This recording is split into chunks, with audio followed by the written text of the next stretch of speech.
आज के हमारे इस वीडियो का topic what is percentage impedance of transformer, मतलब कि ट्रांसफार्मर में परसेंटेज इम्पीडेंस क्या होता है। इसी के साथ साथ इस वीडियो के अंदर हम परसेंटेज इम्पीडेंस से जुड़े और भी कई सारी चीजों के ऊपर बात करेंगे, जैसे कि किसी भी ट्रांसफार्मर का परसेंटेज इम्पीडेंस कैसे निकाला जाता है, परसेंटेज इम्पीडेंस हमें पता होना क्यों जरूरी है, परसेंटेज इम्पीडेंस का हमारे ट्रांसफार्मर पर क्या इफेक्ट पड़ता है, इससे जुड़े और भी सवालों के ऊपर बात करेंगे। तो बिना ज्यादा देरी करे वीडियो को स्टार्ट कर लेते हैं। दोस्तों, वीडियो के स्टार्टिंग में ही सबसे पहले हम यह जान लेते हैं कि आखिर परसेंटेज इम्पीडेंस होता क्या है। तो यह काफी ज्यादा सिंपल सी चीज है, हम बस इसके नाम से ही इसको डिफिकल्ट समझ लेते हैं। जब भी आपके सामने परसेंटेज इम्पीडेंस की बात की जाए या फिर आपको बोला जाए इम्पीडेंस परसेंटेज या फिर आपको इम्पीडेंस वोल्टेज बोला जाए, सबसे पहले तो यह सभी एक ही चीज है, यह आपको पता होनी चाहिए। इसके बाद में आखिर परसेंटेज इम्पीडेंस वोल्टेज होता क्या है, तो काफी ज्यादा आसान सी बात ऐसी है दोस्तों। मान लीजिए हमारे पास में एक ट्रांसफार्मर है।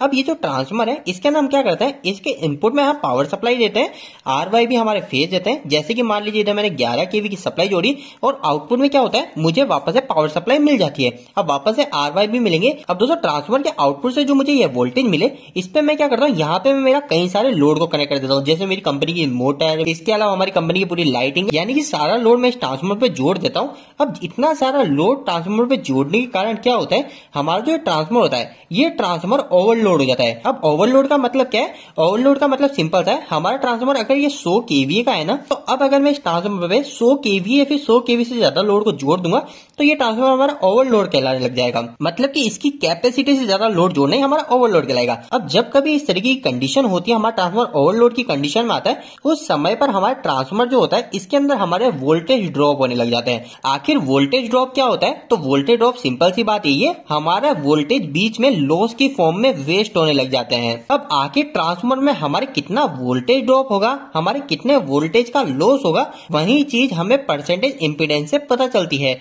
आपने कई बार आपके ट्रांसफार्मर पर भी देखा होगा कि ट्रांसफार्मर पे 4% या फिर 4.5%, अधिकतर ट्रांसफार्मर पे कुछ इसी प्रकार के आपको परसेंटेज इंपीडेंस वोल्टेज देखने को मिलेंगे। अब आखिर ये 4%, 4.5% इन सब का मतलब क्या है, तो दोस्तों इसका मतलब हम सबसे पहले एक बार एग्जांपल से समझ लेते हैं ताकि आपको और भी पूरी तरीके से क्लियर हो जाए। जैसे कि उदाहरण मान लीजिए मेरे पास में एक 100 kV का ट्रांसफार्मर है। अब इसके इनपुट में मैंने 11,000 वोल्टेज दिए, आउटपुट में मान लीजिए मेरे को 433 वोल्टेज मिल रहे हैं। और यह जो मेरा 100 kV का ट्रांसफार्मर है, इसकी नेम प्लेट पे लिखा है, इसका जो परसेंटेज इंपीडेंस है वो हमारे 4.5% है। अब आखिर मैं कैसे पता करूंगा कि यह ट्रांसफार्मर फुल लोड होने पर कितने वोल्टेज को ड्रॉप करेगा, तो काफी ज्यादा सिंपल सी बात है दोस्तों। आपको फुल लोड का वोल्टेज ड्रॉप पता करना है ना, इसके लिए जितने भी हमारे इंपीडेंस वैल्यू है उसके अंदर आप मल्टीप्लाई कर दीजिए हमारे ट्रांसफार्मर के प्राइमरी वोल्टेज को। तो ट्रांसफार्मर का प्राइमरी वोल्टेज 11 kV, तो मैं यहाँ पे 11,000 से मल्टीप्लाई करूंगा। परसेंटेज इंपीडेंस कितना है, वो है 4.5%। तो 4.5% को मैं सोल्व करूंगा तो कुछ इस तरीके से लिख सकता हूँ और मल्टीप्लाई कर दूंगा मैं 11,000 वोल्टेज से। और इन दोनों को मल्टीप्लाई करने के बाद में मेरे पास जो वैल्यू आएगी वो आएगी 495 वोल्टेज। अब ये आखिर 495 वोल्टेज क्या है, तो यही वोल्टेज है हमारे ट्रांसफार्मर के अंदर होने वाला वोल्टेज ड्रॉप। अब इसके बारे में सभी के मन में यही सवाल आएगा कि जो वोल्टेज ड्रॉप होगा 495 वोल्टेज, ये किस जगह होगा।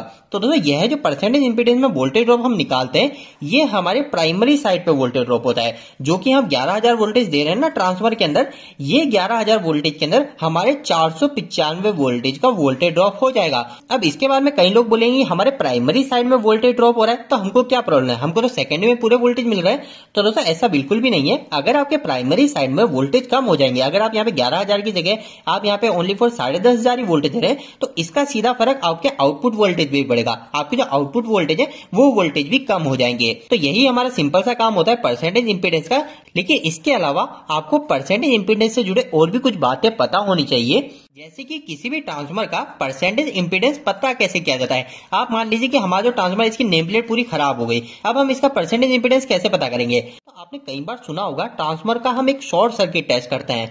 इसकी मदद से हम ट्रांसफार्मर के अंदर होने वाले कॉपर लॉस को पता कर लेते हैं। लेकिन आपको अभी एक यह बात ध्यान रखनी, यह जो शॉर्ट सर्किट टेस्ट होता है इसे हम इंपीडेंस टेस्ट के नाम से भी बुलाते हैं। मतलब कि जब भी ट्रांसफार्मर का हम शॉर्ट सर्किट टेस्ट करते हैं तो उससे हमें यह पता चल जाता है कि ट्रांसफार्मर फुल लोड की कंडीशन में कितने वोल्टेज को ड्रॉप करेगा। मतलब कि हमें हमारे ट्रांसफार्मर का परसेंटेज इंपीडेंस पता चल जाता है। अब इसके बाद में दोस्तों एक और सवाल आपके मन में यह भी आ सकता है या फिर आपसे इंटरव्यू में पूछा जा सकता है कि आखिरकार ट्रांसफार्मर में वोल्टेज ड्रॉप हो ही क्यों रहा है, इसके पीछे का रीजन क्या है। तो इसका मैं आपको सिंपल सी एक लाइन में जवाब देता हूं, आप सिर्फ डायरेक्ट वही इंटरव्यू में बोल दीजिएगा। आप बोल सकते हो कि ट्रांसफार्मर के इंटरनली जो हमारी वाइंडिंग कनेक्ट है उस वाइंडिंग का रेजिस्टेंस के कारण और साथ ही साथ आप बोलेंगे लीकेज रिएक्टेंस के कारण हमारे ट्रांसफार्मर के अंदर वोल्टेज ड्रॉप होता है।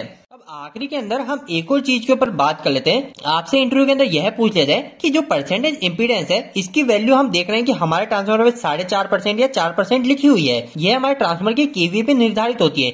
लेकिन इंटरव्यूअर आपसे यह सवाल पूछ ले कि अगर हम कम परसेंटेज इंपीडेंस का ट्रांसफार्मर को लगा देते हैं तो उससे हमारे क्या नुकसान है, या फिर अगर हम ज्यादा परसेंटेज इंपीडेंस के ट्रांसफार्मर को लगा लें तो उससे हमें क्या नुकसान है। तो दोस्तों इस सवाल का जवाब भी आप काफी ज्यादा आसानी से दे सकते हैं। आप इंटरव्यू के अंदर बोलेंगे अगर हम कम परसेंटेज इंपीडेंस के ट्रांसफार्मर को हमारे सिस्टम में लगा लेंगे, इससे नुकसान जो होने वाला है वो यह होने वाला है कि कल को अगर हमारे ट्रांसफार्मर में कोई शॉर्ट सर्किट का कंडीशन पैदा होती है तो उस समय हमारा जो ट्रांसफार्मर है वह ट्रांसफार्मर शॉर्ट सर्किट की कंडीशन को ज्यादा टाइम तक हैंडल नहीं कर पाएगा।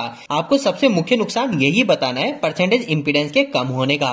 लेकिन अगर आपसे पूछा जाए कि परसेंटेज इंपीडेंस ज्यादा होने से हमें क्या नुकसान है, तो इसका क्या जवाब है।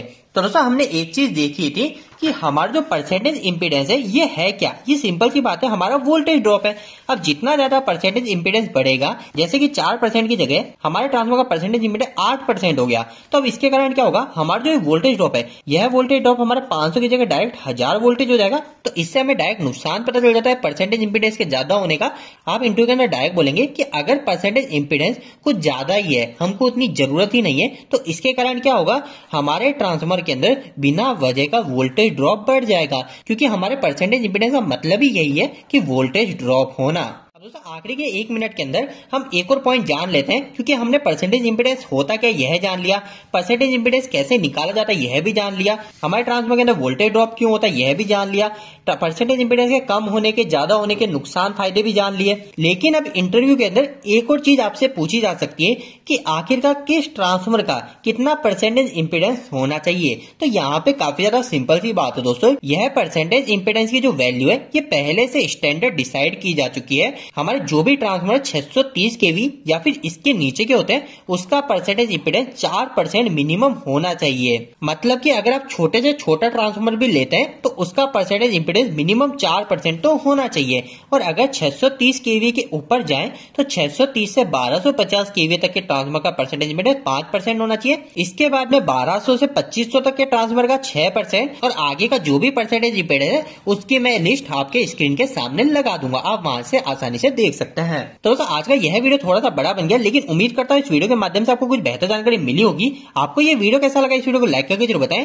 अगर आपका कोई भी सवाल इस वीडियो के प्रति इलेक्ट्रिकल जरूरत आप मुझे नीचे कमेंट बॉक्स में कमेंट करके पूछ सकते हैं। इलेक्ट्रिकल वीडियो आप देखना पसंद करते हैं आज हमारे चैनल को सब्सक्राइब कर लीजिए। आज के लिए इतना ही, धन्यवाद।